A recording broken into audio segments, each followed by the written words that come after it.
Buenos días con todos. Mi nombre es Gabriela Serrano, soy la directora del Instituto Republicano Internacional. Le damos a todos la bienvenida a esta conversación sobre las actas y los resultados electorales de la segunda vuelta en Perú. Luego del proceso de elecciones desarrollado el pasado domingo 6 de junio, han surgido muchas preguntas alrededor del procesamiento y conteo de las actas donde se recogió lo que aconteció en las mesas de sufragio de ese día. Hemos visto también mucha desinformación al respecto en las redes sociales. Con el objetivo de aportar información cierta y técnica sobre las actas y los resultados, hemos conversado con dos colegas y amigos para que nos ayuden a aclarar estos procesos. Ellos son expertos de estos temas, los has podido ver posiblemente en muchas entrevistas y desde sus redes sociales, aportando para este conocimiento y experiencia para ayudar al público en general a aclarar estos temas en una suerte de apostolado, creo yo. Ellos son los colegas Iván Lanegra, secretario ejecutivo de la Asociación Civil Transparencia, y José Manuel Villalobos, secretario general del Instituto Peruano de Derecho Electoral y Democracia, a quien agradecemos su disposición de dedicar un tiempo esta mañana para conversar sobre estos temas. Quería, antes de iniciar, mencionar algunos temas técnicos. Por favor, envíenos sus preguntas por el chat, indícanos sus pantallas, y también avisar que estamos grabando este evento.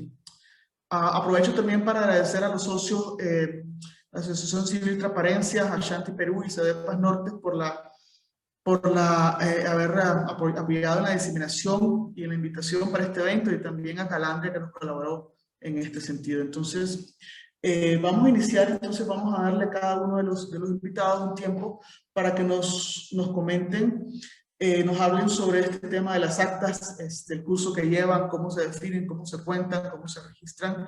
Y quisiera que iniciáramos, Iván, con tu participación, y que también tú, que has estado tanto en los medios, nos puedas comentar un poco lo que la gente te está preguntando mucho en este sentido. Así que por favor, adelante y muchas gracias.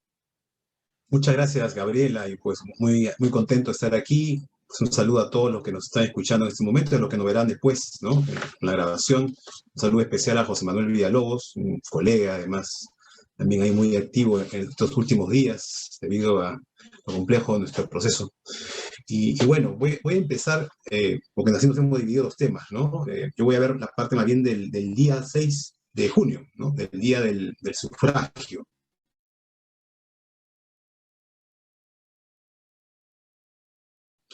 Y entonces, fácil, la más importante de cualquier proceso electoral, ¿no? Es la etapa en la cual todos nosotros vamos a votar. Y para eso hay un conjunto de reglas que se han definido para garantizar que los votos que efectivamente se producen ese día cuenten, que es un elemento muy importante. Entonces, acabamos, además, explicando algunos principios básicos de cualquier proceso electoral, ¿no? Primero, recuerden que hay un derecho fundamental en juego, que es el derecho del voto, el derecho del sufragio, ¿no? Y ese derecho tiene que ser protegido. Y vamos a ver que muchas de las reglas en realidad están hechas para proteger el voto que has puesto hasta lo último. Tratar de salvar ese voto hasta las últimas circunstancias, digamos, ¿no? Es un principio muy importante de cualquier proceso electoral. Lo segundo es otro principio muy importante, que tiene nombres, disculpen los que no son abogados, pero usamos los abogados a veces nombres raros, ¿no? Preclusivo, o sea, quiere decir que una etapa, una vez culminada, se cierra, es como, ¿no? Casilleros estanco, ¿no? Se cierra y empiezas otra, pero ya no puedes volver. Es un elemento bien importante del proceso. Y eso tiene una lógica, digamos, clave, que es evita que tengas un proceso infinito. Es decir, si los procesos estuvieran siempre abiertos, digamos, podría haber un problema atrás y entonces tendrías que regresar y volver a empezar y volver a empezar y volver a empezar y nunca acabaría. Entonces, por esa razón, una regla clave es cerrar etapas y luego empiezan otras. Entonces, vamos a ver qué ocurre en esta etapa del 6 de julio, ¿no? ¿Qué cosa se cierra ese día? Y ese día empieza con la instalación de las mesas. La instalación de las mesas es un acto muy importante. En el sistema peruano, los responsables de todo el proceso del sufragio y el escrutinio son los miembros de mesa, que son ciudadanos sorteados, en principio sorteados por la OMPE, y estas personas, ¿no? Que son voluntarios, aunque ahora reciben un estipendio por la labor que cumplen, y además pues tienen, digamos, algunas ayudas, ¿no? Logísticas, como corresponde. Estas personas son ciudadanos, como digo, sorteados, que no responden a ningún partido, que no son, digamos, personas que tuvieran algún tipo de incompatibilidad. Incluso hay un periodo previo para plantear tachas. Si alguien ve que alguna mesa tiene algún problema en su conformación, se puede inclusive plantear. Inclusive la persona que ella misma, ¿no? Tiene un problema, puede decirle, no, mira, tengo un problema y por favor retírame de la mesa y ponga a otra persona. Pero para eso también hay plazos, ¿ok? Eso ocurrió antes. Estamos el día 6 de junio, ya todo eso pasó. Hay un conjunto de miembros de mesa sorteados, titulares y suplentes. 3 titulares y 3 suplentes. Entonces, una de las primeras cosas que ocurren en las elecciones peruanas es que no llegan todos a tiempo. Y entonces eso obliga eventualmente a escoger personas que no habían sido sorteadas para que de manera voluntaria se incorporen a las mesas, ¿no? Hay algunas restricciones a eso. Por ejemplo, no pueden ser familiares, ¿ok? Entre ellos, son temas que pueden a veces, digamos, ocurrir, pero no debería, está prohibido, no debería pasar, por ejemplo, ¿no? Es un elemento importante. Y además tiene que ser siempre un voluntario de la misma mesa que le toca votar. Otra regla. Salvo en el extranjero, que hay un sistema diferente, pero en el caso nacional tiene que ser de la misma mesa en la cual uno participa. Entonces, bueno, entonces le entregan a uno todo el material y ahí se produce la primera acta, ¿no? Muy importante, que es el acta de instalación de la mesa, porque esta acta lo que contiene básicamente es un chequeo de todas las condiciones previas al inicio del acto de sufragio. Que todas las células estén bien, que estén completas, que todo el equipo, todos los miembros ya están instalados. Hay que firmar, además, cada cédula tiene que ser firmada, que toda la casilla donde van a votar esté preparada. Cabina, ¿no? Cabina. Que ahora, una anécdota aparte, ahora muchas de las cabinas son de cartón, eso genera también toda una serie de quejas, ¿no? ¿Por qué hacen de cartón? No se puede escribir bien. Es que quiere ser más ecoeficiente la OMP, entonces ha hecho ahora cartón en lugar de plástico, pero en fin, son cosas, ¿no? que se van mirando, que esté todo listo. Y eso consta en el acta de instalación. ¿Estamos listos? Listo. Entonces se cierra esa etapa y empieza la gente a votar, ¿no? Empiezan los miembros de mesa a votar y después vota todos los demás, digamos, personas que van a asistir a votar. Durante ahora que ha habido 12 horas de sufragio. Normalmente son 8, pero en esta ocasión, por el tema de la pandemia, se extendió el horario y además se establecieron recomendaciones de horarios y todo, pero fueron 12 horas. Cuando cierra el horario de votación, con quienes fueron a votar, empieza la siguiente etapa, ¿no? Que es la etapa del escrutinio o del conteo de votos, ¿no? Que es sencillamente contar los votos que se han producido y hacer un acta de escrutinio, donde van a ir, evidentemente, ¿no? Todos los digamos, detalles, ¿no? De todo lo que ha pasado en esa mesa respecto a los votos.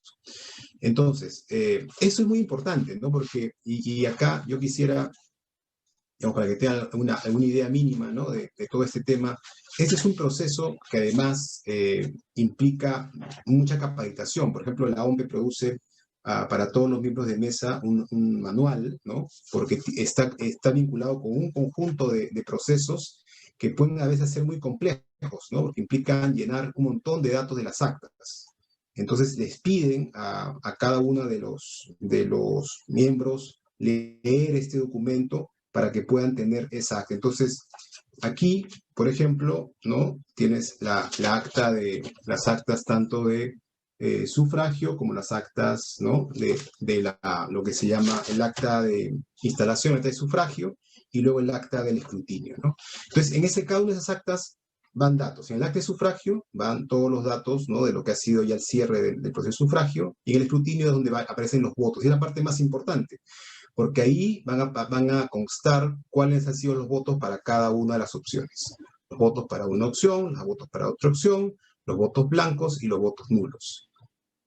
Ahora, y acá vienen ya los detalles, ¿no? Digamos, si no pasara nada excepcional, esas actas se firman por los miembros, los personeros también podrían firmar si quisieran, ¿no? Tienen derecho a hacerlo, y esas actas, que además son en varias copias, se cierran en sus respectivos sobres y se acabó. Pero pueden pasar algunas cosas, ¿no? Por ejemplo, durante el sufragio, durante el escrutinio, se pueden plantear dudas sobre si un voto es válido o no es válido. Hay un conjunto de reglas respecto a la validez de un voto. Aquellos que no sé si algunos de los que nos escuchan son de Perú, vieron la transmisión en vivo del proceso de verificación de esos votos, es problemas a veces de, digamos, de sentido común, en otros casos discusiones sobre temas legales, a veces un poquito, digamos, grises, pero en general es una discusión sobre si un voto es válido o no. Cuando alguien en la mesa, los soneros de la mesa, piensan de que la decisión de la mesa, que es la primera instancia para analizar los votos, no es correcta, pueden plantear una impugnación a ese voto. Y cuando lo hacen, ese voto va a ir también en un sobre, ¿no? Junto con el acta, y va a ser enviado a los jurados electorales especiales. Eso ya no les explico qué va a pasar ahí porque José Manuel se va a encargar de esa siguiente etapa. Pero ese es un hecho importante. Tiene que salvaguardarse ese voto porque va a tener que ser revisado después. Pero el acta queda, ¿no? Y esa acta, pues, es la que va a ir a la OMPE más adelante.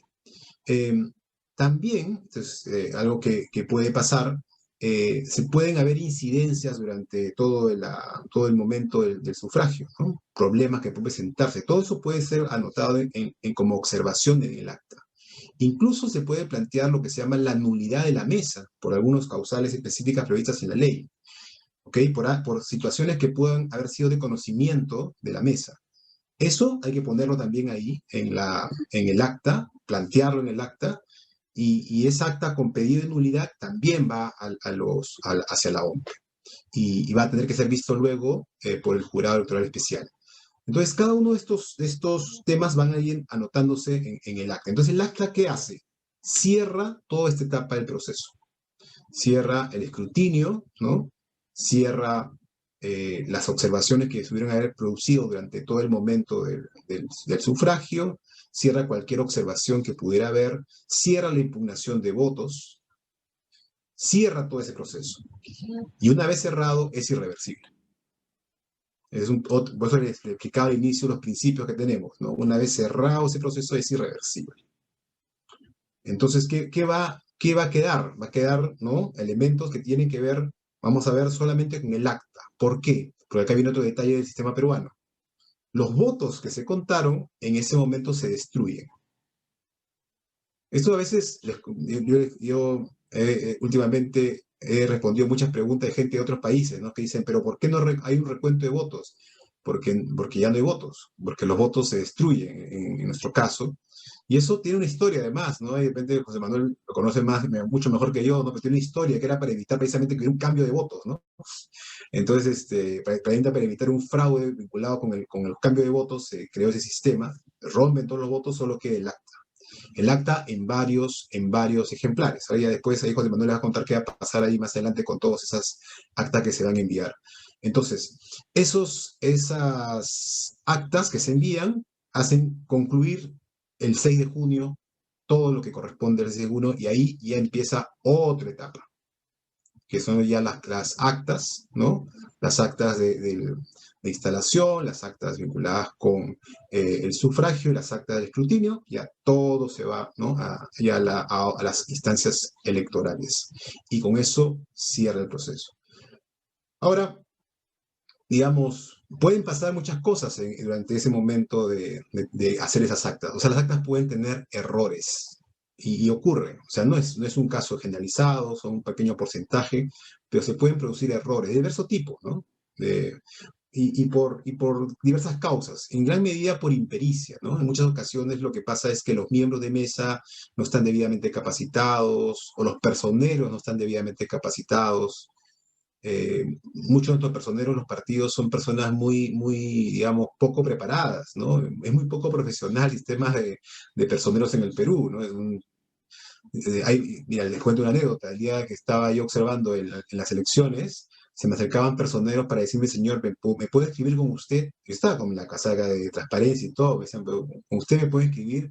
No, no, señor, conmigo no es, ¿podría usted orientarme sobre cómo me puedo inscribir como personero? Entonces, no tenía un contacto, no había una referencia, nadie lo orientaba, ¿no? Estaba ahí porque, bueno, le habían dado ese encargo y está muy bien finalmente, ¿no? Pero, digamos, eso es un ejemplo de la precariedad del sistema de partidos políticos también, ¿no? Eh, y como digo, todos esos elementos pueden contribuir a que se produzcan errores, ¿no? Y además eso agreguen que es una jornada larguísima la que hemos tenido esta vez, ¿no? 12 horas, ahí además el tiempo del escrutinio, y ahí se pueden cometer errores, ¿no? Número, ¿no? Algún problema en los datos, muchas cosas que se van a ver. Pero eso ya no le toca, evidentemente, a la gente de la mesa verlo, porque ellos ya sencillamente cierran su mesa y se acabó el proceso para ellos. Se van a su casa y es el acta lo que queda y es lo que sigue su rumbo, rumbo a los centros de cómputo de la OMPE, de las ODPs, ¿no? Pero como digo, ese es un tema que le va a tocar a nuestro siguiente expositor. Así que muchas gracias, Gabriela.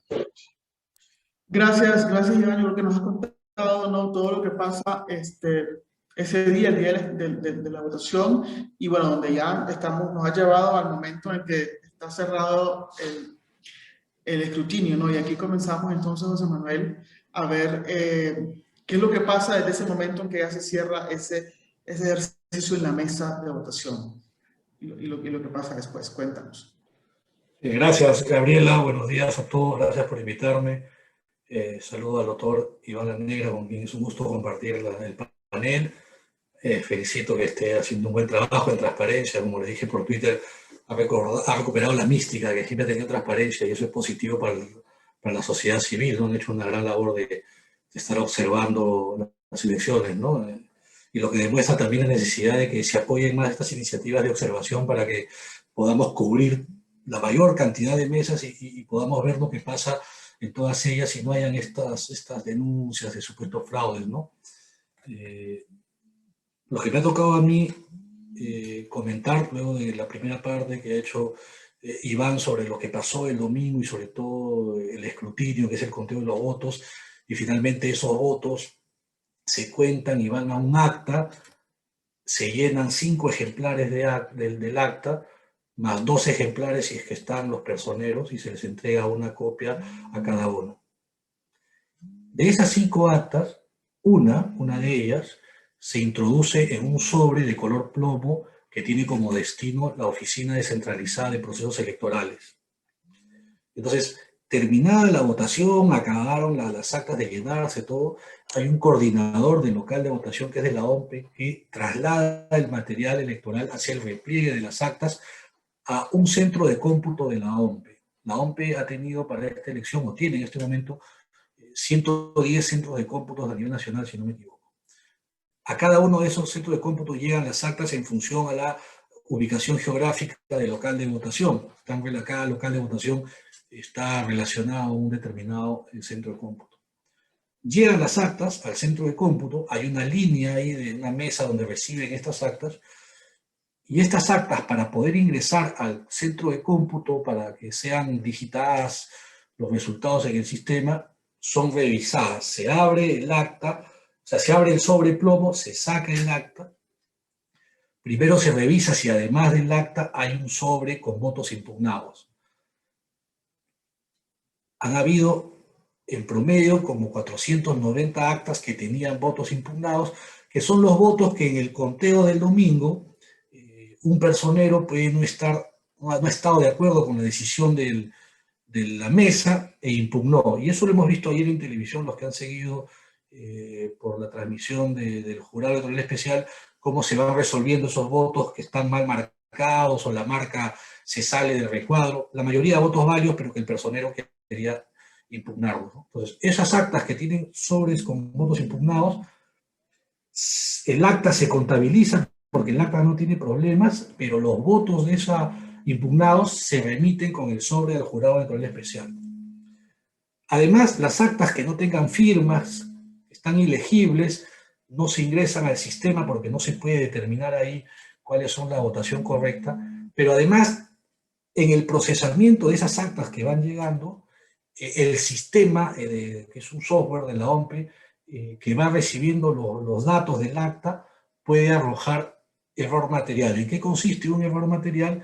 Es cuando hay una inconsistencia en la aritmética del acta, es decir, hay más votos que votantes o hay menos votos que votantes, la suma de los votos por cada uno de los candidatos más los votos nulos y blancos no da la cifra que se ha consignado porque han sumado mal. Entonces, todos esos errores, más las actas que no tienen firmas, que están ilegibles, que están incompletas, o que tienen más de una observación, se consideran actas observadas y se remiten al jurado electoral especial de la zona. No se contabilizan los votos de esas actas observadas. La confusión que ha habido en los medios, porque hemos estado hablando con muchos medios y siguiendo las redes, es que se ha señalado que esas 1.200, que son como 1.300 actas observadas, eran actas impugnadas y que las había impugnado un determinado candidato o un determinado personero. Eso no es verdad, porque las actas observadas no son impugnadas, es decir, no son observadas por los personeros, sino son observadas por el propio sistema de cómputo de la OMPE. Lo único que impugnaron los personeros, y en un número no superior a 500, son votos. En distintas mesas ellos impugnaron votos. Por lo tanto, sí hay mesas con votos impugnados o actas con votos impugnados, pero no hay actas impugnadas, porque además no es el término correcto. Lo único que sí hay es un acta con solicitud de nulidad de la mesa. ¿Por qué? Porque el domingo, al terminar el escrutinio, un personero ha considerado que la votación en esa mesa es nula, es fraudulenta, es irregular, y él ahí anotó en el acta, dejó en el acta su anotación de que impugnaba la mesa. Pero es la única, en todo caso, que podríamos decir que fue impugnada el día de la elección por un personero. Las demás son actas observadas por el sistema. ¿Cuál es el procedimiento para resolver estas actas observadas y las que tienen voto impugnado? Se remiten al jurado electoral especial con un reporte que saca el sistema en el que se señala cuál es la observación del acta para que el jurado electoral la pueda resolver. Dice la norma que el jurado electoral, que la OMPE tiene 48 horas de recibida el acta, de observar el acta para remitirla a un jurado electoral especial. Remitidas las actas observadas a los jurados electorales especiales, la norma dice que el jurado electoral resuelve en forma inmediata el acta observada. Solo en el caso de las actas que tienen votos impugnados, la norma prevé que se resuelva en audiencia pública, en la que los personeros pueden participar y alegar ahí lo que estimen conveniente a su defensa. Eso lo hemos visto ayer, que se ha transmitido incluso en la audiencia. Nunca yo había visto una audiencia de jurado electoral especial transmitida en público por televisión, han habido varios canales y han visto ahí cómo resuelven cada uno de los votos. Lo que no hemos visto, y no lo vamos a ver, es la audiencia privada donde han estado resolviendo las actas observadas, porque la norma no ha previsto de que las actas observadas se resuelvan en audiencia. Dice que el jurado las debe resolver, el jurado las debe resolver de manera inmediata, sin audiencia. ¿Por qué? Por la celeridad que se necesita. Hacer una audiencia significa convocar a los personeros y además, como no es una impugnación del personero el acta observada, sino es un error que tiene el acta, hay todo un mecanismo o un reglamento que te da todas las pautas, los parámetros para resolver los diferentes tipos de errores materiales u observaciones del acta. Esa es la resolución 311-2015, es un reglamento para tratamiento de actas observadas. Entonces, las casi 900 actas observadas, más las 400 que tienen voto impugnado, se resuelven en los jurados aplicando este reglamento. Los jurados electorales especiales, que son la primera instancia en justicia electoral, están integradas por 3 miembros, el primero que la preside, que es un juez superior de la jurisdicción de donde funciona el jurado electoral especial, un fiscal superior, también del distrito fiscal de la zona, y un ciudadano como nosotros que sale de un sorteo que hace el jurado. Esos 3 son los jueces electorales de primera instancia que resuelven estas actas observadas y estos votos impugnados. Como dije, ellos no resuelven según su criterio, según les parezca, como quieran, no. Hay parámetros establecidos para que ellos, en función a la casuística, que no es nueva, es decir, los diferentes errores que ahora se han detectado en el acta son errores que se han cometido en otras elecciones, en otras actas, y por lo tanto ya se sabe cómo se deben resolver. Entonces el jurado solo tiene que aplicar la fórmula que dice el reglamento. Por ejemplo, si en el acta hay más votos que votantes, la regla dice que se anula el voto, se anula el acta, perdón. En cambio, si en el acta hay más votantes que votos, la fórmula es que se suman la cantidad de votos nulos suficientes para equiparar el resultado y sea la misma cantidad de votos que votantes. Ese tipo de fórmulas, para otros tipos de errores, por ejemplo, hay errores, por ejemplo, que no se puso en el acta cuántos han votado, pero sí tienes la cantidad de votos, ¿no? Entonces, ¿cuál es la fórmula ahí? Si esa cantidad de votos, que da la suma de los votos por cada uno, más nulo y blanco, no supera el total de votantes de la mesa, porque cada mesa tiene una cantidad de votantes. En Lima, por ejemplo, donde fui yo miembro de mesa, eran 300. Entonces, la suma de los votos no debe superar los 300.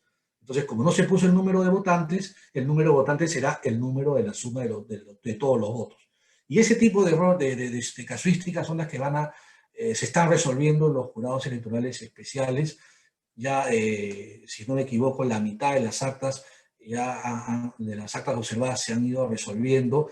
Resuelta el acta observada, se devuelve, el jurado electoral la devuelve a la OMPE con una resolución en la que se explica ahí cómo es que se levanta la observación del acta para que la OMPE la ingrese al sistema. Por ejemplo, otro tipo de error es que el acta es ilegible. ¿Qué significa que sea ilegible? Que, por ejemplo, como todo es manual, el miembro de mesa llena el acta a mano y, por ejemplo, si yo la hubiera llenado, hubiera sido observada porque tengo una mala caligrafía. Entonces, hay un 1 que parece 7, hay un 8 que parece 0, un 9 que parece 4, y el de la OMPE no puede, el simple cómputo de la OMPE no puede él, de mutuo propio, decidir o corregir ese error y decir que ese 2 es un 7, qué sé yo. Entonces, va al jurado, el jurado electoral especial lo que hace es un cotejo, porque como explicó el doctor Lanera, el domingo los miembros de mesa llenaron 5 actas. Una va para el centro de cómputo, pero la otra va para el jurado electoral especial y la otra para el jurado nacional. Entonces, cuando hay ilegibilidad, no se nota cuál es el dato correcto, lo que se hace es, ves el acta observada y la cotejas con el acta del jurado. Eso te puede permitir dilucidar cuál es el dato correcto del acta. Si no se puede con el acta del jurado electoral, puedes recurrir a una tercera acta, que es el acta del Jurado Nacional de Elecciones. Una va en un sobre verde, la otra va en un sobre celeste. Entonces, cotejando las 3 actas, el jurado puede, digamos, salvar los errores que hay en esa acta. Cuando el error es insubsanable, porque dije que cuando hay más votos que votantes se anula, o cuando la ilegibilidad es tal que no se puede saber cuál fue la votación, o hay datos incompletos en todas las actas y no se ha anotado y ya no se puede saber, entonces ahí se anula el acta y se anula toda la votación. Entonces, ¿qué pasa? Que como se anula el acta y es nula la votación ahí, lo que se hace es cargar al cómputo la cantidad de electores de la mesa como si fueran votos nulos. Hasta el momento hay más de 122 actas de las que habían sido observadas que han sido devueltas a la OMPE anuladas. Entonces, esa votación que hubo en esa mesa, como la mesa tiene errores y no se puede salvar, ya se anuló. ¿Cuántos minutos me quedan, por favor, para ir acabando? Las actas, las resoluciones de las actas observadas que se devuelven a la OMPE pueden ser apeladas. El personero de cualquiera de los partidos ve la resolución del jurado electoral y tiene hasta 3 días para poder apelar cuando el personero del partido considera que el jurado ha resuelto saliéndose de los parámetros establecidos por el reglamento de tratamiento de actas observadas. Si es apelada, hay que pagar una tasa de 9% de la UIT, creo que son 460 soles por la apelación para que vaya al jurado. Y ahí quiero aclarar algo porque hubo una noticia que creó confusión. Hay un periodista, y Carlos Paredes, creo que salió en Twitter a decir que Perú Libre había pagado más de $500,000 por impugnar las actas y porque se pagaba por cada una de las actas, y como había 1.200 actas observadas, pensaban que se había pagado eso. Como dije, las actas no son impugnadas por los personeros, son observadas por el sistema, es gratuito, no tiene un costo. La impugnación de los votos sí lo hacen los personeros, pero también es gratuito, no se paga por impugnar votos. Lo único que se cobraba o que tiene un costo, digamos, era la impugnación de la identidad de un elector en el día de la votación, pero no ha habido ningún caso. Y entonces lo que sí se va a pagar, que todavía no he visto ningún caso de apelación, son las apelaciones. Hecha la apelación, el jurado resuelve si está de acuerdo o no con lo que resolvió el jurado electoral especial, y con eso se devuelve el acta a la OMPE y ahí concluye el proceso de contabilización de las actas, porque ya las actas resueltas por los jurados entran al sistema y ya no hay nada más que contar, ¿no? Entonces ahí termina. Y ese es todo el cómputo de resultado. Y además, no sé si habrá tiempo para hablar, pero ayer un partido, el Partido Fuerza Popular, ha presentado además impugnación a 802 actas. Impugnaciones por causales que ellos señalan que ha habido un fraude en mesa, etcétera, pero ese es otro tratamiento, ese es distinto al cómputo de resultados. Esas actas que están impugnadas ya han sido procesadas y seguramente contabilizadas, no van a salir del cómputo, el cómputo de resultados se va a mantener como está, y solo en caso que el jurado electoral o el jurado nacional de última instancia anule esas actas por las supuestas irregularidades que se alegan, recién ahí las actas se anulan y salen del cómputo. Pero para que un acta sea anulada o la mesa sea anulada, hay criterios del jurado, la irregularidad tiene que ser de tal intensidad, de tal gravedad que ha tenido incidencia en la votación. Pero además se señala que si la irregularidad que se denuncia pudo ser de conocimiento de la mesa, la irregularidad o la impugnación se tuvo que hacer en mesa. Si se hace después ya es extemporánea. En realidad, la única causal por la que se puede pedir la nulidad hasta el tercer día después de la elección es la establecida en el artículo el B, perdón, del artículo 1363 de la LOE, que establece que se puede anular cuando ha habido fraude, cohecho, intimidación o violencia en la mesa. Pero hay que probar que si eso se ha efectuado o no. Ese es el trabajo que tendrán que hacer los jurados electorales especiales y el jurado nacional en caso se apelen. Gracias. Gracias, José Manuel. Bueno, creo que nos has tocado muchos de los puntos que hemos estado escuchando. Por ejemplo, la primera aclaración que es importante es que las actas son observadas y no impugnadas, lo que se impugna es el voto, ¿no? Y el proceso que se sigue en cada una de esas. Tenemos una pregunta y quisiera invitarlos a los que nos están escuchando, si luego de ver todo lo que nos han comentado, tanto Iván como José Manuel, si tienen preguntas, que por favor nos las dejen en el chat.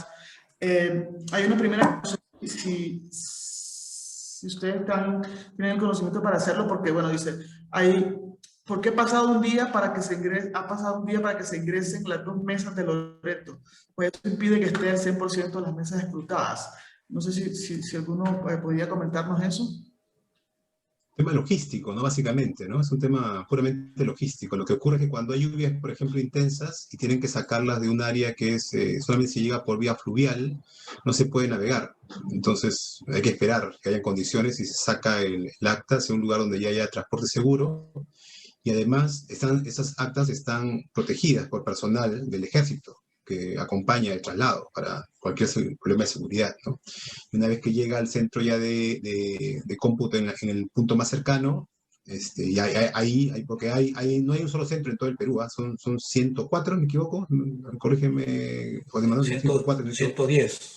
110, bueno, el número a veces se me escapa. Entonces, llega al lugar más cercano, entra, deja físicamente el acta y ahí empieza ya el cómputo, ¿no? Entonces puede pasar eso, ¿no? Eso es una cosa que lamentablemente es un tema que corresponde a nuestra geografía, ¿no? Nuestras dificultades que tenemos como país, ¿no? Claro, la distancia, eso Sí, quería acotar a lo que dice el doctor, es que nuestro país tiene una geografía difícil, ¿no? No es, por ejemplo, un medio chileno me preguntaba, ¿por qué si en Chile en la noche ya teníamos los resultados, por qué ustedes se demoran tanto? Y le dije, porque ustedes son una franja, pues, ¿no? En cambio, nosotros somos un país con zonas tan distintas, la sierra, la selva.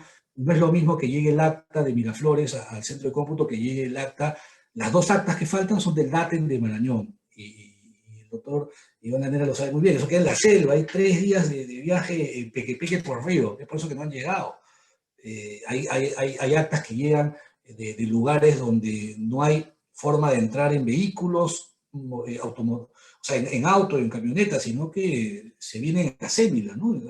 Caminando. Entonces, por eso es la demora de nuestras actas en llegar en muchos casos. Hay estas dos actas, o hay muchas actas de zonas rurales que han llegado después de lo que han llegado las actas en el extranjero, que vienen en avión, pero es por nuestra geografía. Seguro que el día de hoy deberían estar llegando ya esas dos que faltan, y con eso se llega al 100% de actas procesadas, ¿no?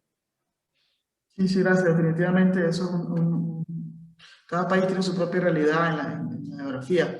Bueno, hay una pregunta que puede ser interesante también que nos explique un poco más, José Manuel, sobre cómo se anulan las mesas, ¿no? ¿Cuáles son los argumentos que deberían de tomarse en cuenta o considerarse para la anulación de las mesas? Sí, como dije, el pedido de nulidad de una mesa se basa en las causales que están establecidas en el artículo 363 de la Ley Orgánica de Elecciones. Esa ley contempla 4 incisos o 4 causales. 3 de esas causales son por hechos que se deben conocer en la mesa o se pudieron conocer en la mesa. Por ejemplo, que la mesa se instale en lugar distinto, se instale sin cumplir lo que dice la ley. Por ejemplo, lo que están señalando de que habían familiares en la mesa, por ejemplo, ¿no? O que la mesa se instale después de las 12, que era el horario para instalarse. O por personas distintas que debían integrar la mesa. Ese tipo de causales que debieron conocerse en la mesa se deben impugnar en la mesa, no después. Y el jurado le va a decir que es extemporáneo. Solo la causal que se basa en hechos externos a la mesa se pueden haber presentado hasta el día de ayer, pero son el fraude, acreditar que ha habido fraude, que ha habido violencia, que ha habido intimidación, que ha habido cohecho, es decir, intimidación o violencia, que los han amenazado a los miembros de mesa para que pongan los votos a favor de alguien, o hay cohecho, es decir, ha habido compras, se les ha pagado para que alteren el resultado. Esa causal, por esos hechos, se pudieron presentar hasta ayer. No sé si las 800 solicitudes de nulidad versan sobre eso, y sobre todo si tienen las pruebas, eso lo va a tener que evaluar el jurado nacional de elecciones y con el jurado electoral especial. Por ejemplo, solo para un adelanto, ¿no? De lo que vi en la conferencia de prensa ayer, ¿no? Se está alegando de que hay algunas actas donde habrían firmas falsificadas de los miembros de mesa. Aparentemente, con los pantallazos que han mostrado, difieren esas huellas, esas firmas, ¿no? Pero no es la primera vez que se denuncia este tipo de casos. Entonces, ya en otras elecciones ha habido solicitudes de nulidad de las mesas porque se alega que se falsificó la firma. Sin embargo, la jurisprudencia del jurado en esos casos es que no es suficiente con alegar que no coincide con la firma del RENIEC. La instancia electoral no es una instancia que admita una actuación probatoria para que se pueda hacer un peritaje. Los miembros del jurado no son jueces penales para determinar que ha habido falsificación, y entonces en la jurisprudencia, en los casos anteriores, no me estoy refiriendo a los de ahora, pero en los casos anteriores, ¿cómo resolvió el jurado? Que esa irregularidad no estaba acreditada suficientemente con el pantallazo del RENIEC, y que en todo caso debía irse a la fiscalía para que se investigue, porque además es criterio del jurado al resolver este tipo de impugnaciones, que para que se anule la mesa, como dije, la irregularidad tiene que ser de tal magnitud, de tal gravedad, que haya incidido en la votación en la mesa. Entonces, se tendría que acreditar si es que, por ejemplo, la mesa estuvo integrada por familiares, que podría ser una irregularidad que no se impugnó a tiempo, pero ese hecho tuvo incidencia en la votación, impidió que la gente vote o alteró los resultados. Ese tipo de cosas tendrá que analizar la justicia electoral para resolver estos pedidos de nulidad. Entonces, en ese caso, ¿se podrían ordenar pericias de verificación de las firmas? Depende del jurado. No, porque el jurado resuelve, o sea, el jurado, como el proceso electoral es célere, tiene plazos perentorios, solo hay 3 días para resolver, no es, no, en el contencioso electoral no hay posibilidad de actividad de actuar pruebas.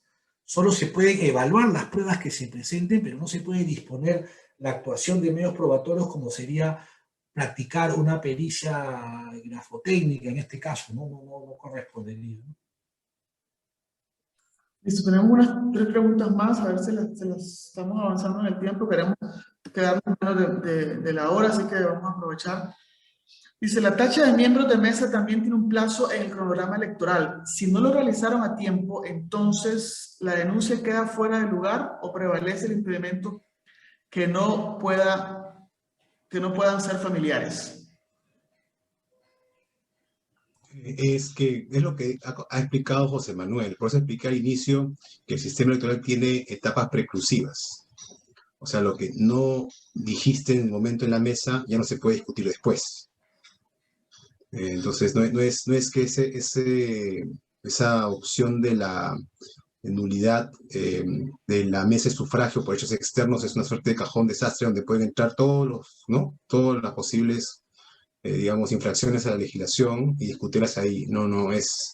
Es un caso muy específico que un poco ya José Manuel ha explicado, ¿no? Que son casos externos a la mesa, ¿no? Que no pudo conocer. Cuando uno mira los casos, los supuestos, ¿no? Fraude, cohecho, soborno, coacción, violencia, ¿no?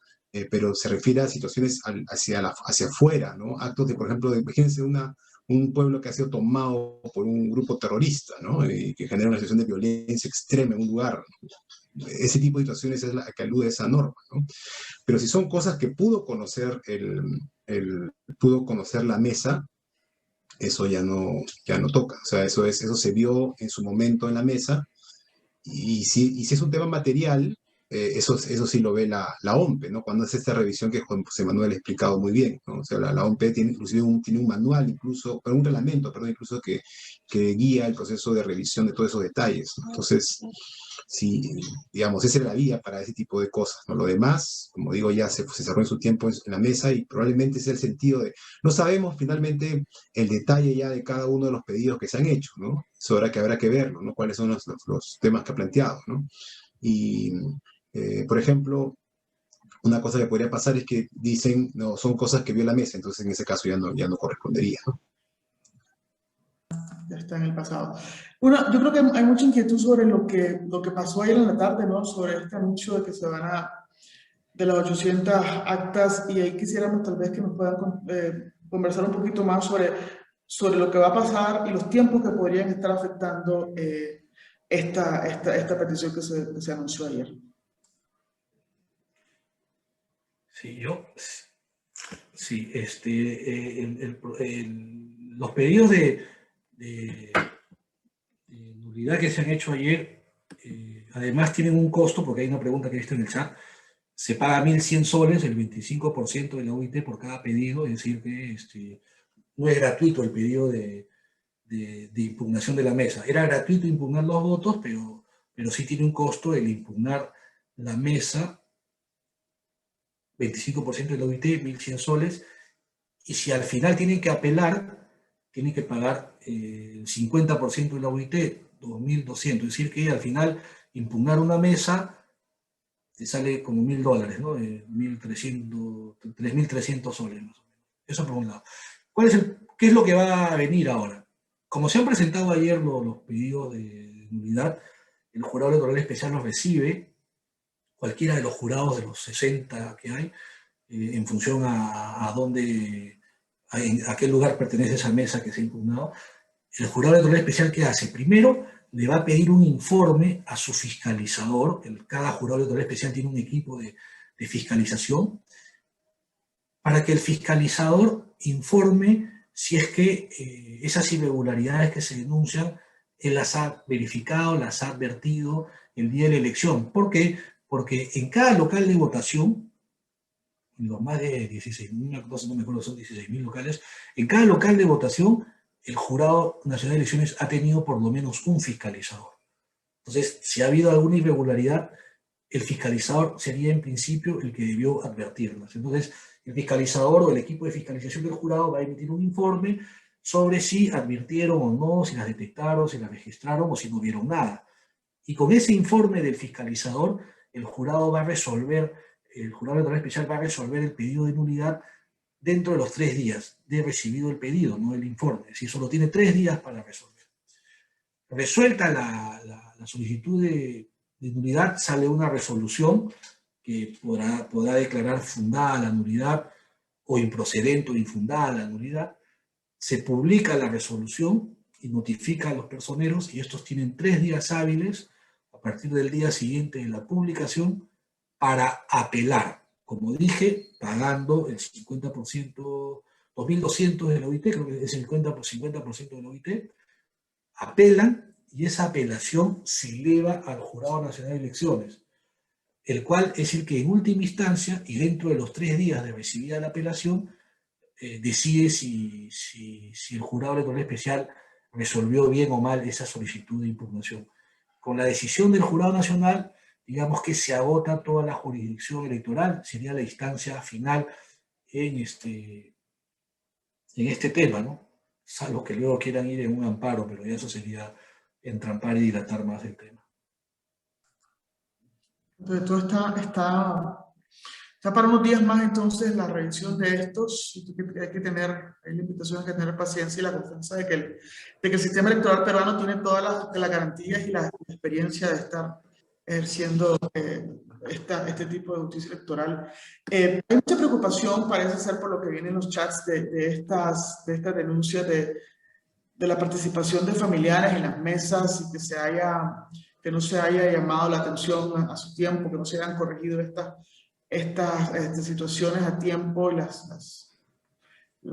¿cómo te diría? Los efectos que esto causa, ¿no? Creo que esto es algo nuevo, son unos hechos que surgen hasta ahora. No sé, tal vez se podrían comentar un poquito sobre ese tema, que hay bastante preocupación sobre los tiempos de las denuncias. Sí, es frecuente, ¿no? Sí, pues suele pasar, y además por alguna razón que es curiosa, o sea, no sé si es un tema de diseño, pero por ejemplo, eh, por mucho tiempo a mí me tocó votar con mis hermanos en la misma mesa, ¿no? Varios años, ¿no? Fácil, serán 4 elecciones, ¿no? Que la mesa que yo estaba también mis hermanos. Y claro, están agrupados por letra, no me acuerdo cómo estaba en esa época, entonces nos juntaron todos en una zona en una misma mesa, ¿no? Gente con apellidos parecidos. Bueno, entonces, claro, la probabilidad de que eventualmente si hubiera falta de voluntarios para integrar las mesas, de que una persona que fuera familiar dijera, yo también, que no conozca la norma y se sume a la mesa, existe, ¿no? O sea, puede ocurrir, ¿no? Y claro, a veces es un tema también de capacitación, ¿no? Esa norma la conocen muy pocos a veces, ¿no? Entonces, a veces sí, a veces no, entonces si hay un problema de capacitación pasa, ¿no? De hecho, en esta elección, por ejemplo, entiendo que ha habido varios casos de tipo, inclusive con el otro, también con otro partido, o sea, gente que mesas donde ganó el otro partido, también hubo casos de ese tipo, ¿no? Eh, Como anécdota, ¿no? Cuando estuve ahora en esta jornada de inicio de instalación de las mesas, había una queja en una mesa, una señora se quejaba, decía que no dejaban ser voluntario a un familiar del señor que sí había venido y que se había ofrecido como voluntario, pero no hizo la mesa. Y le preguntaban, y decía, ¿por qué no lo dejan ser? Y dice, no, lo que pasa es que es su hermano, no puede ser también parte de la mesa. Y la señora dijo, pero si ellos dos sí estuvieron en la primera vuelta, ¿cuál es el problema? Entonces, claro, porque no se detectó en ese momento y evidentemente ya la mesa pasó. Ahora, otra cuestión que tampoco no hay que olvidar es que en las comunidades peruanas, andinas y amazónicas, hay un gran número de personas que tienen el mismo apellido, para empezar, y que no son familiares, ¿no? Y también con comunidades pequeñas en donde todos son familiares. O sea, digamos, tienen vínculos entre ellos muy, muy estrechos, ¿no? Son primo, tercero, cuarto. Entonces es como que es muy probable que haya miembros también de mesa que sean familiares. O sea, hay muchas causas, ¿no? Entonces, no es que automáticamente sea necesariamente algo, digamos, que efectivamente sean familiares para empezar, ¿no? Y por último, claro, si había alguna queja, se tenía que hacer en la mesa, no se podía hacer después, ya no se puede hacer después de la cerrada la mesa. No sé si Comandante tiene una opinión distinta, pero creo que eso es básicamente los criterios, ¿no? Bueno, doctor, lo dijo todo. Yo iba a decir lo final de que quienes conocen las comunidades, las zonas altoandinas, saben que o los apellidos son iguales. Yo he trabajado, por ejemplo, en el jurado hace años y hacíamos fiscalización del padrón electoral. Entonces tenías que ir a comunidad. Yo estaba en Puno, en Tilali, por ejemplo, buscando pues a los electores, si es que son, etcétera. Y tú veías el padrón que había muchos que tenían incluso el mismo apellido paterno y materno sin ser hermanos, ¿ah? Y es porque hay localidades donde hay 4 o 5 apellidos que son los más comunes, digamos, y entre ellos están emparentados, casi todos son familia. eh, y el tema de las... Yo, por ejemplo, fui miembro de mesa el domingo, y mi hermana fue miembro, votaba en esa mesa. O sea, ¿qué hubiera pasado si en mi mesa eran más de las 7:30 de la mañana y no faltaba un miembro y mi hermana llegaba? No se podía sentar porque era mi hermana y por lo tanto seguíamos sin instalar la mesa y sin que la gente vote porque mi hermana no podía sentarse porque era mi hermana. Ahora, hay 2 momentos para el tema de la constitución de la mesa: en el sorteo, y ahí lo hace la OMPE, y si la OMPE, yo no sé si es el caso que han denunciado, pero no sé si a la OMPE se le pudiera haber pasado por un tema de sistema que en el sorteo hayan salido sorteados familiares dentro de la mesa. Pero para eso, como dijo el doctor Lanera, hubo un periodo de tachas de esos miembros que fueron sorteados. Si no tachaste, ya quedó convalidado. Y seguramente esa gente ya integró la mesa en la primera vuelta. El segundo momento es el día de la instalación. No va el miembro de mesa, solo va un familiar. Y se presenta el de la fila, el familiar, como dije que hubiera sido el caso de mi hermana. Y se instala la mesa con ese familiar. Primero que no todo el mundo sabía ahí que eran familiares, ¿no? Hasta sacar la partida, etc. Pero además hay que tener en cuenta que puede ser una irregularidad, porque la norma dice que no pueden haber familiares en la mesa, pero además, para poder anular la votación en esa mesa, se tiene que corroborar o acreditar que esa irregularidad, que fue que se instale la mesa con 2 familiares, tuvo incidencia en la votación o se impidió la votación. Entonces, son 2 momentos. Una cosa es la irregularidad en la instalación y otra cosa es si hubo irregularidad en la votación y en el conteo de votos. Entonces, el hecho de que estén los hermanos en la mesa no necesariamente se puede sospechar, digamos, ya los hermanos, pero no necesariamente que porque hayan sido hermanos han inflado los votos en la mesa. Hay que acreditar eso, ¿no? Y para eso precisamente es que la ley permite que los partidos tengan personeros en la mesa. Porque ya el día de la elección no se puede, es materialmente imposible que la OMPE y el jurado controlen todo lo que pasa en la mesa. Además, la ley le traslada la responsabilidad a la ciudadanía el tema de la elección, porque quien está a cargo de la elección en las mesas son los 3 ciudadanos. Entonces, lo que hagan los 3 ciudadanos es controlado por los organismos electorales, pero para eso los partidos tienen el deber y el derecho de tener un personero ahí, para que vea, para que sea un veedor y para que reclame si hay una irregularidad. Claro, como dice Iván, nuestro sistema es tan precario que los partidos no están tan organizados que no logran tener personeros en las mesas. Es más, están tan mal organizados que yo no he visto que tengan algo que, por ejemplo, vi en Colombia hace 3 años cuando ganó Duque. Yo estuve en el centro de cómputo de Duque y también estuve en el centro de cómputo de Petro, si no me equivoco. Y estos candidatos, estos partidos tenían unos centros de cómputo de personeros inmensos con pantallas gigantes que estaban conectadas a los teléfonos de los personeros, que allá no me acuerdo cómo se le llama, no es personero, pero entonces tienen un aplicativo que te permite como partido mirar en la pantalla en qué local ya está tu personero, dónde te falta un personero, pero al final de la votación ese personero, como ha estado en la mesa, le toma una foto al acta y la envía a través del app que tiene al centro de personeros. Entonces, es una mejor organización y le permite a los candidatos tener la votación de todas las mesas en tiempo real, incluso más rápido que el organismo electoral. Eso no hay acá. No hay acá. Entonces, todavía hay una precariedad en el tema de la defensa del voto, ¿no? Había el mito, ¿no?, de que hay que tener personeros. Mira, parece que el mito era real. Si no tienes personeros, te pasa esas cosas, ¿no? Gracias. Y al final también las elecciones nos muestran que es un ejercicio ciudadano, ¿no? También no solamente de ir a participar y votar, que es la responsabilidad del ciudadano, sino también de poder ejercer los partidos que puedan mostrar esa fortaleza para poder articular la participación de los personeros, como usted dice. Yo quisiera ir cerrando ya porque queríamos cumplir con la hora que les pedimos para participar. Hay algunas otras preguntas de la gente, pero yo quisiera invitarlos tal vez a tomarse cada uno 2 minutos y cerrar y tal vez mandar un mensaje de cierre. La preocupación sigue siendo, bueno, esto de la nulidad de las impugnaciones, qué tanto va a afectar. Hay mucha preocupación, incertidumbre en la gente, en el ciudadano peruano sobre los resultados.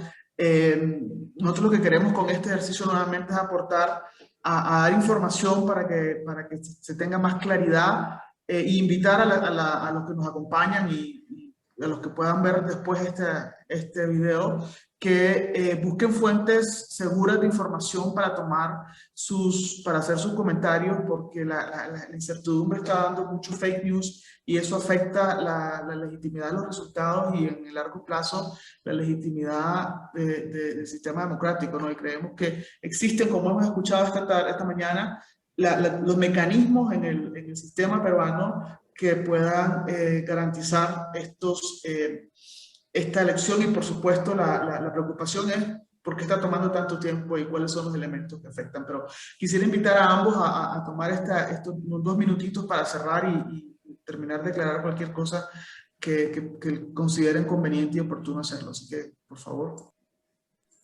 Pues nuevamente gracias, Gabriela, por la oportunidad. Creo que no es fácil, en realidad, para nadie, ¿no? Entender un proceso con tantas reglas.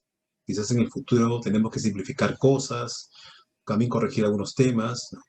Gran parte del problema depende en realidad de los actores, ¿no? El proceso también, ¿no? La calidad de los partidos, de los personeros que trabajan, de los miembros de mesa. O sea, las reglas por sí solas no funcionan, ¿no? Requieren todo un equipo de gente detrás. Pero es un sistema confiable, un sistema que ha demostrado en varias elecciones que puede dar elecciones legítimas en el país y eso además ha sido reconocido, ¿no? En estas elecciones los observadores de manera unánime han señalado pues que el sistema ha funcionado, que ha dado garantías para el respeto del voto de las personas, ¿no? Y por otro lado, desde luego, siempre en una elección tan cerrada pueden haber muchas inquietudes, ¿no?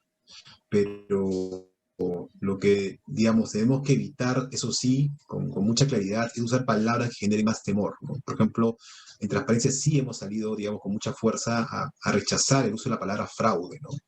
Porque es una palabra muy fuerte que genera rápidamente preocupación, tensión, como si hubiera algo sistemático, organizado, ¿no? Un ejemplo de eso es lo que ya mencionó José Manuel, ¿no? Cuando dijo, se hablaba de miles de actas impugnadas, ¿no? Y en realidad se referían a votos impugnados, ¿no? Que no fueron, digamos, ¿cuántos habrán sido? 700, 800 votos, y es a lo más, ¿no? 800 votos de una votación de más o menos 20 millones de personas, ¿no? Entonces, evidentemente ahí no hay nada sistemático, no hay nada generalizado, ¿no? Entonces, mucha calma, mucha tranquilidad, mucha serenidad. Hay que esperar y confiar en las autoridades para que culminen este proceso final de revisión de estos pedidos de nulidad y con eso tener ya autoridades electas. Ya el día de ayer se entregó credenciales a los congresistas.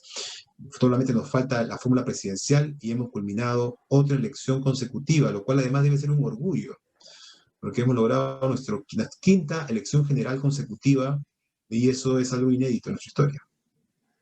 Muchas gracias, Gabriela. Gracias, José Manuel. Sí, no, yo solo quiero agradecer a Gabriela, con quien hace años trabajamos un proyecto del voto informado, un proyecto muy bonito, y que en esta elección me ha dado gusto de que ya se hable mucho más de informarse, de los planes de gobierno, de los debates que iniciamos en ese proyecto, y creo que al final los proyectos a veces dan fruto después de tiempo, ¿no? Al principio no tanto, pero ahora creo que en el futuro la gente se va a informar mucho más, va a estar muy preocupada de a quién elige, y gracias a trabajos que hacen ustedes, ¿no? Desde el IBI, de transparencia y de otras instancias. Siempre es bueno seguir aclarando y dando a conocer estos temas de nuestra democracia, porque es mejor que la gente termine de entender que acá no ha habido nada irregular, que no ha habido pues una manonera, sino que simplemente se ha cumplido con la voluntad popular, que pueden haber irregularidades, sí, siempre hay incidencias, pero no necesariamente esas incidencias, primero, que no son digitadas o orquestadas o dirigidas por un organismo electoral para hacer un fraude, sino que pueden ser irregularidades pues, aisladas, porque todavía nuestro sistema, por ejemplo, es manual. Yo más considero que por ejemplo, no es que alguien haga un fraude adrede, pero sí nuestro sistema, como es manual, el hecho de que las actas se llenen a mano, se sume ahí sin calculadora, hace que las actas se anulen, y cuando las elecciones son muy apretadas, el anular, por ejemplo, ahora se han anulado ya 120 actas. Obviamente que eso, si es que la elección sería más apretada, va a cambiar el resultado, pero no cambia porque ha habido una distorsión adrede, simplemente ha habido como digamos, un error humano que va a incidir, ¿no? Ojalá que eso se mejore, hay que automatizar, no sé si el voto electrónico, pero sí hay que automatizar los procesos del llenado de las actas, ¿no? Debería ser eso automatizado al 100%, es decir, que los miembros de mesa no tengan que hacer a mano la suma ni llenarlo, sino que pues pueda haber en una mesa una tablet con una impresora conectada al local de votación, todo se ingresa por el app o por la tablet, en un Excel, en un software, entonces ya no hay posibilidad de que los votos se sumen mal, y que ya no hay ese tema de las firmas, que haya pues la firma ahí, se me fue el nombre, la firma esta que está certificada por RENIEC. Entonces, hay mecanismos que sí se pueden solucionar para evitar estos problemas que nos generan que todavía parte de nuestro proceso de cómputo de votos sea manual, ¿no? Muchas gracias, hasta otra ocasión. Muchas gracias a ambos, muchas gracias a todos los que nos acompañaron. Repetimos, vamos a poner esto en las redes sociales de probablemente Transparencia Shanti Perú y CDF Norte para que lo pueda escuchar más gente. Y muchas gracias a los que nos ayudaron a organizar la conversación. Esperamos que haya sido de utilidad, que estamos aportando a que el ciudadano peruano esté más claro del proceso. Y la conclusión, yo creo que hay mucho, se ha construido mucho en cuanto al sistema electoral peruano, pero hay cosas que mejorar, y a la par hay cosas que mejorar de parte de los partidos políticos en el fortalecimiento de sus capacidades para tener la presencia y la habilidad de poder defender también el ciudadano que vota por ellos. Pero bueno, muchísimas gracias y hasta una próxima oportunidad, Iván, José Manuel.